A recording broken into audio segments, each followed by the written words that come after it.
Öppna Pressbyrån i Åtvidaberg. Alltså, är han med eller? Bara kör rakt ut. Så kör han med, säg att han har tänt i taket när han kör. Det är så här hat liksom.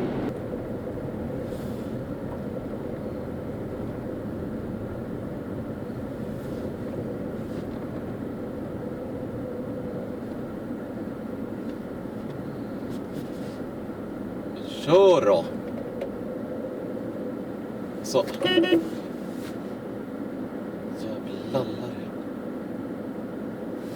Så vilken jävla pundhuvud alltså. Vad håller han på med?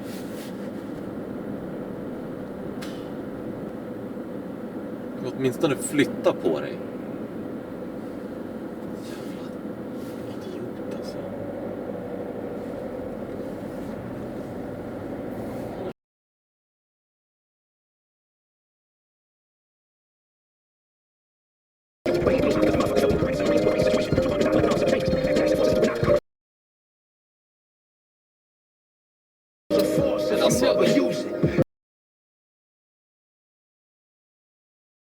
Kör in då.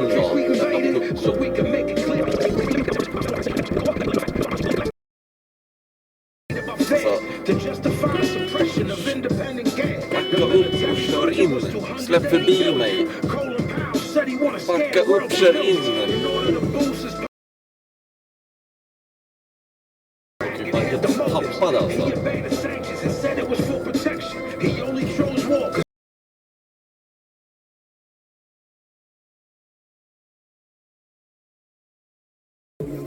Jävlar, vad gör han?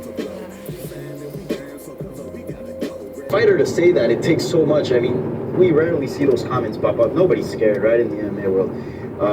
So it kind of looked dicey for him. And also, you know, there was so many outside factors. Sure, the technical aspect, the mental aspect, but promotion-wise, I think you recently realized something like you have comments. Now you're getting, certain tension with the promotion. You go, well, it's not working. Outside, you start getting him wrestlers, and you go, this might be the end. He might just go on a terrible losing streak here. But he beats, you know, Curtis Blades. He beats Cain Velasquez, and this is what I'm saying. This man needs a title shot. Yeah. A lot of people are saying, "Oh, well, I kind of know how it's going to go against DC because we saw Stipe out wrestle him."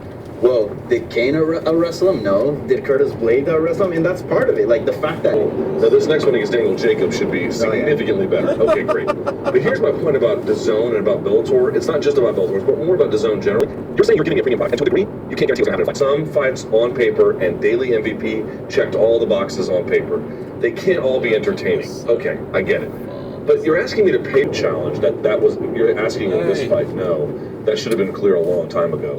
Even like the No Sean Burrell fight should have been clear. And all those other ones. Fernando Gonzalez. See Prague, let us talk to the man who won in the co-main event. Let's talk to the skyscraper, Stefan Struve, by the big win over Marcos Rogerio de Lima. And also made a very big announcement afterwards. Stefan, how are you? Congratulations. They were like a little concerned.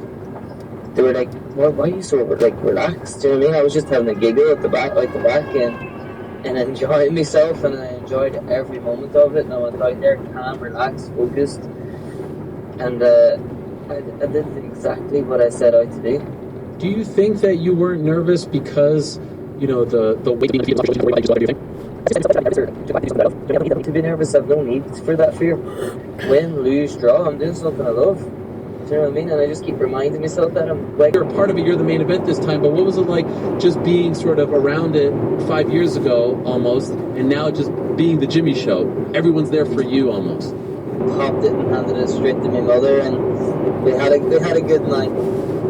I loved what you said in the post-fight interview. I mean, it really gave me chills about everyone just, you know, saying the worst things in the world to you and dancing on you know, your grave and celebrating your demise, and you didn't care. And I mean, like, everything you say is very consistent with what you said then. Is very me, and going through middle school and into high school, I was feeling suicidal back in them days.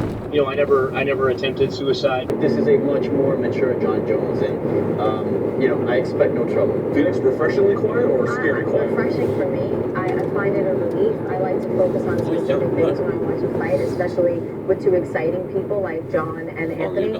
So now I'm listening to things that I want to hear, which... Det är deras bromslyse bara lyser där i sidorna.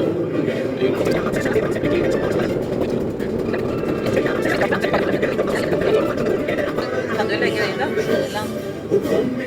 Det kanske inte har någon betydelse här. Men vad är det?